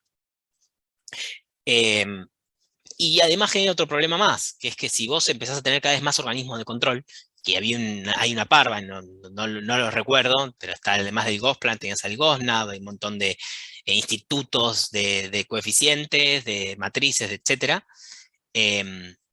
También empiezan a surgir órdenes contradictorias, empiezan a surgir problemas entre los mismos organismos. Entonces, esta situación terminó cambiándose y para el 64, como les dije, ya se volvió a los ministerios y se dio un paso atrás con esta reforma. De nuevo, ¿cuál es el problema? Vos no tenés un mercado. Vos tenés órdenes que te llegan de producción y tenés insumos que te van dados. Tanto tus clientes a los que vos producís como tus proveedores están determinados por el plan. Por ende, no tenés un interés real en cumplir bien con tus clientes, ni siquiera en que tus insumos sean baratos o no. Vos lo que querés es llegar al máximo de producción y para eso pedí el máximo de insumos. Tampoco importa la calidad de lo que hagas, porque la salida de tus productos está asegurada. Y esto, vamos a ver que las metas se fueron cambiando mucho tiempo. Ahora vamos a ver un cambio que se hizo grande en las metas. Pero a veces se cambiaba por una meta, por ejemplo, hay un caso en una fábrica de tornillos, que varias veces le fueron cambiando las metas, le hacían metas por cantidad, entonces producían un montón de tornillos muy chiquititos. Entonces dijeron, bueno, vamos a cagarlo, vamos a ponerle metas por peso. Entonces empezaron a hacer tornillos pesadísimos, con materiales muy pesados. Y cada vez que le cambiaban la meta, le encontraban la vuelta de tuerca para ajustarse, y siempre con un producto deficiente, de mala calidad. Otro tema son que las restricciones, estas blandas, se mantuvieron. No había multas realmente para una empresa ineficiente. Una empresa sobrevivía por un factor político-administrativo, se rescataban a las empresas de la quiebra, y de hecho vamos a ver también que todas las nuevas inversiones se hacían no había realmente nuevas inversiones de por sí, se hacían inversiones para reequipar empresas viejas, muchas veces, que era también lo que políticamente más demandaban las mismas fábricas. Si una empresa que no funcionaba no cerraba, sino que se mantenía. Tampoco había un buen criterio para poder determinar qué empresa funcionaba y qué no. Porque de nuevo, no había un sistema de precios que pudiera ser claro de qué empresa era la que no estaba dando beneficios. Tenías que ir con lupa a ver cómo funcionaba la empresa, y esto era, de nuevo, muy difícil. Acá una frase para entender esto de cómo solamente, de que estamos entre un problema, ¿no? De que solamente el Gosplan podía tomar decisiones en términos costos económicos, es decir, decisiones que sean racionales económicamente, y que las empresas no tomaban esas decisiones, por más del que vos cambies el incentivo, y que esto es un problema porque el Gosplan nunca iba a poder tener esa información perfecta, y iba a poder dar además las órdenes perfectas porque los incentivos eran contrapuestos. Lo que dice Nove es, bueno, la lógica de una planificación centralizada, no de mercado, basada en la mano visible en contra del invisible, requiere que desde el aparato de planificación deban emitirse órdenes que señalen exactamente qué habrá de ser producido, y órdenes que aseguren la provisión de insumos para hacer posible la producción. Porque en ausencia de instrucciones específicas, el modelo provee una guía incoherente para las acciones de las unidades subordinadas. Básicamente, si vos no tenés específicamente qué vas a hacer, no tenés una guía para producir, porque esa guía que dan los precios en un mercado no la tenés. Así que, bien, en el 64 se vuelve a los ministerios. Hasta esa fecha, la tasa de crecimiento de la Unión Soviética era relativamente alta, es decir, alrededor entre el 8 y el 9% anual, con el interregno, obviamente, de la Segunda Guerra Mundial. Pero el problema que se tiene es que ya se empieza a ver que se empieza a ralentizar, perdón, que quiero verla ahora. Se empieza a ralentizar el desarrollo, el crecimiento del PBI. Un punto muy importante en este sentido es que el crecimiento hasta ese momento era un crecimiento, si se quiere, extensivo, ¿no? Pensemos en la lógica del primer plan quinquenal, era nuevos recursos, nueva mano de obra que venía del campo, producir, no importar los costos para producir más.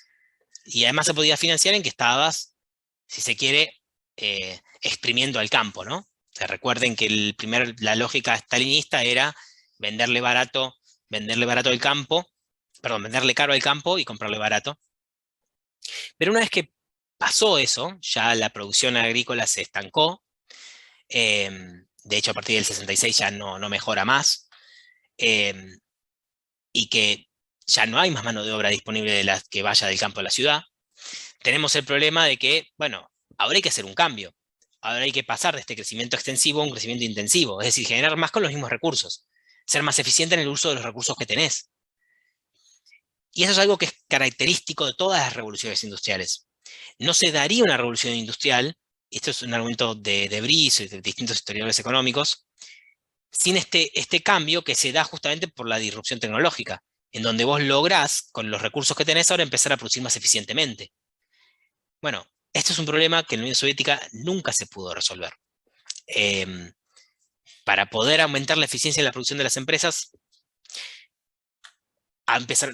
tenías el problema básico de los incentivos, y es un problema que, ya les digo, nunca se llegó a resolver.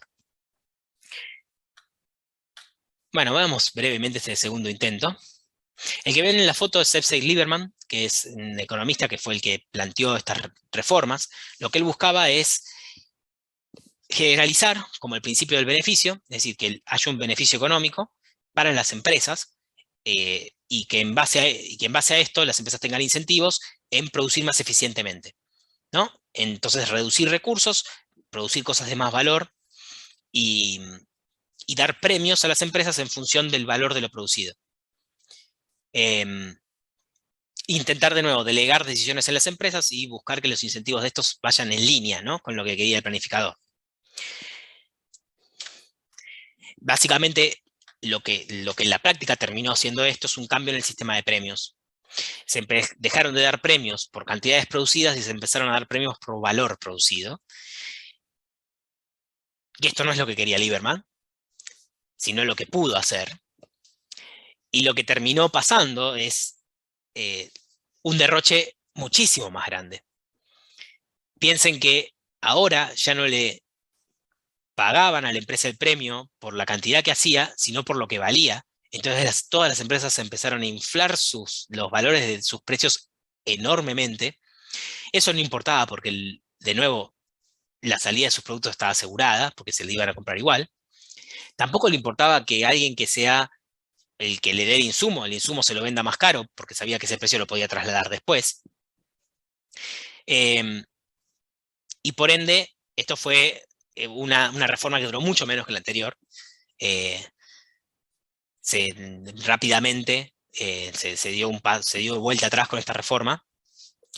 Y de nuevo, el problema que tenemos es los clientes y la salida, todo estaba determinado centralmente. Una pregunta, perdón. Tipo, ¿por qué se podía aumentar los precios si justamente, como decís, la salida estaba asegurada? O sea, se lo sacaban y se lo daban al otro que estaba todo planeado. No, ponele, si vos sos una fábrica de harina, y vos vas a vender tu harina muy cara, el que te compra la harina no tiene ningún problema porque sabe que después el pan lo va a poder vender caro también, y el que te compra, y vos compras el trigo caro porque sabes que después puedes trasladar ese precio también.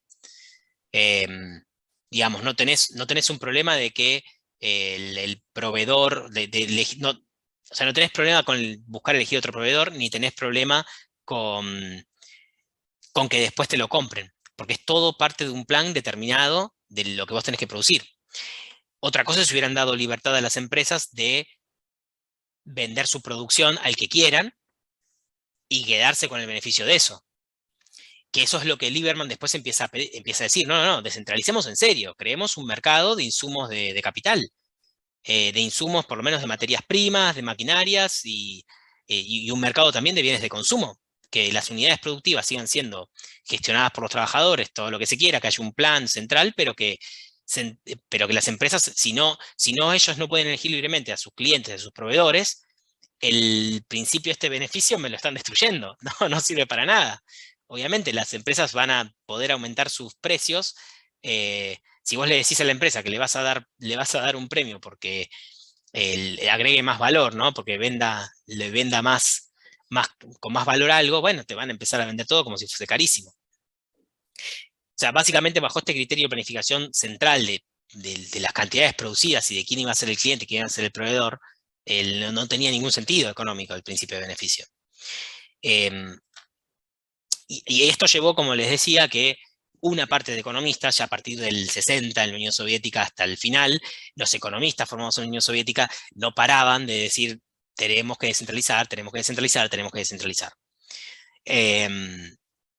Cosa que recién van a empezar a tener en cuenta de lo que va a triunfar a nivel político en los 80 con Agam Begian, que era el economista, digamos, de Gorbachev. Pero en la Unión Soviética, lo que triunfó fue la leñadura. Es decir, la línea de, bueno, vuelta atrás con todas las reformas, volvamos a los ministerios, volvemos a las metas por cantidad de producción, que con eso veníamos más o menos bien, y sigamos para adelante. Y acá le digo dos destinos, porque justo ya llegamos a los 70, y en este momento se abren como, si se quiere, dos líneas históricas, porque es el mismo momento que en China empiezan a hacer lo contrario, empiezan realmente a descentralizar y a generar que empresas puedan, primero se abren como joint ventures, que son como lugares, zonas francas donde se podían instalar empresas extranjeras, se permite la creación de empresas nuevas en esos lugares, en principio, que obviamente podían elegir sus insumos a quién comprarle y elegir a quién venderle, entonces por tanto elegir cómo producir, es decir, haber un mercado. Mientras que la Unión Soviética siguió con la línea de la planificación total. Bueno, es un buen final porque acá, antes de seguir con otros temas, había hecho esta filmina de más o menos pasar en limpio temas que además ustedes discutieron en lo de la clase de el debate del cálculo socialista. Un primer punto, ¿no?, del que vimos de críticas, uno es que si es posible realmente, que seguramente lo vieron, de que existe una función de utilidad social que pueda ser maximizable, o sea, que pueda ser construible, ¿no?, en base a algún criterio. Esto tiene que ver, y ustedes deben saber más que yo en este punto, con el teorema de imposibilidad de Arrow y cómo elegir un criterio, ¿no?, de elección social. ¿Realmente existe esa función de utilidad social? ¿Es posible? Y por otro lado, la crítica de que en realidad lo que se hacía no era una matematización de esa función de utilidad, sino un congreso de partido donde se tiraban un par de líneas y se seguía eso. Vimos el problema de la simetría de información, es decir, por cómo es que las empresas manejan una información que el Gosplan no puede tener y no puede aspirar a tener. El problema de la información dispersa, que es otro punto en donde es información que necesariamente es dispersa, que cuando la información de tiempo y lugar, va a decir Hayek, de cómo producir algo y qué beneficios se puede tener de eso, que es una información que el sistema de precios comunica muy fácilmente, pero que si se quiere pasar centralmente, necesariamente se agrega y se pierde. Se pierde esa riqueza que tiene en tiempo y lugar que una persona puede hacer algo y obtener un beneficio. Y que solamente puede agruparse, puede ser utilizada por esa persona o en colaboración con esa persona, es decir, con un incentivo compatible con esa persona. Y que, bueno, en fin, acabo, este era el problema que teníamos. No era cómo elegir el premio, o sea, en ausencia de mercado, las empresas no podían, no era factible para el planificador poner un incentivo que sea económico, que tenga un sentido eficiente económico para la empresa. Discutimos también esto de los cambios cotidianos que se dan en la producción y que qué tan fácil es con un sistema de precios poder saber cómo responder ante esos cambios cotidianos.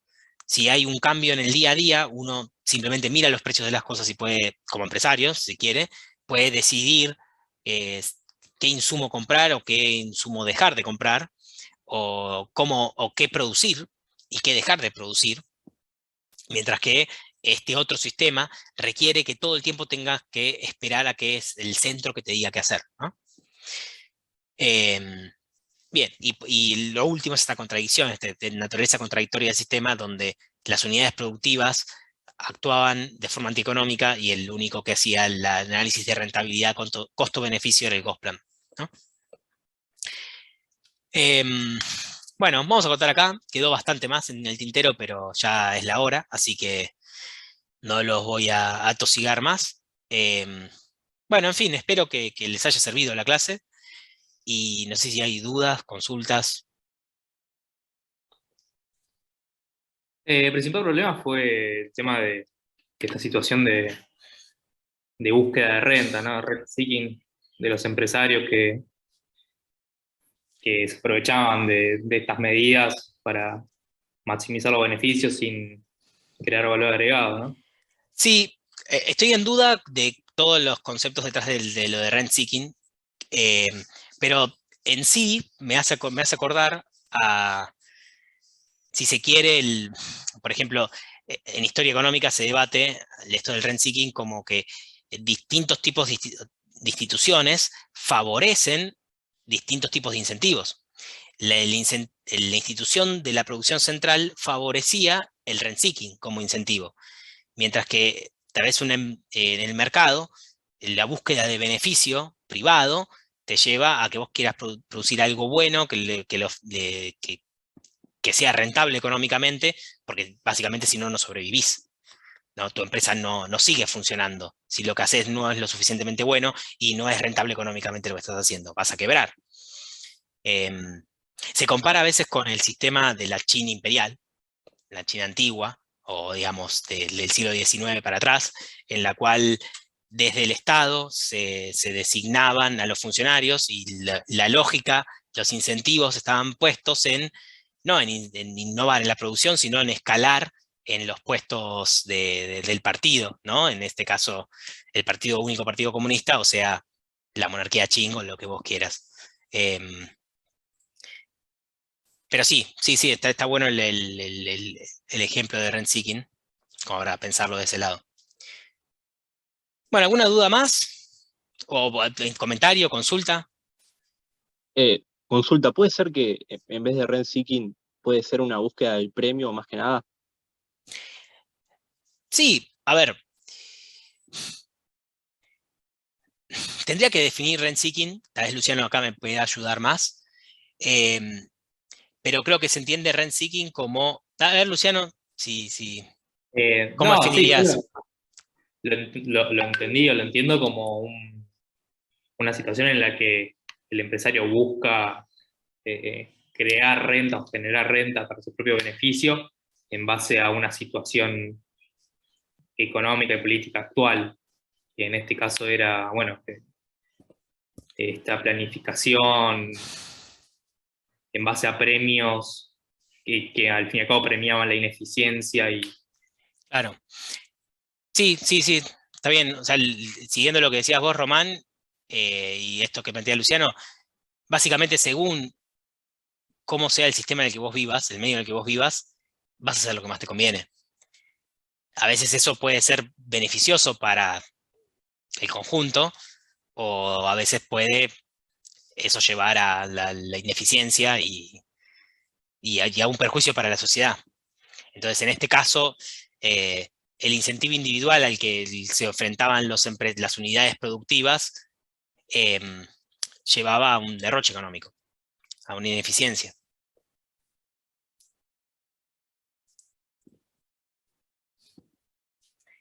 Bueno, ¿alguna consulta más? Si no, por hoy cortamos y bueno, nos veremos creo que en un par de semanas. ¿Estamos? Bueno, entonces, Está claro, sí, muchas gracias. hasta la próxima vez y voy a subir ahora la clase grabada para los que se hayan ido o no vinieron.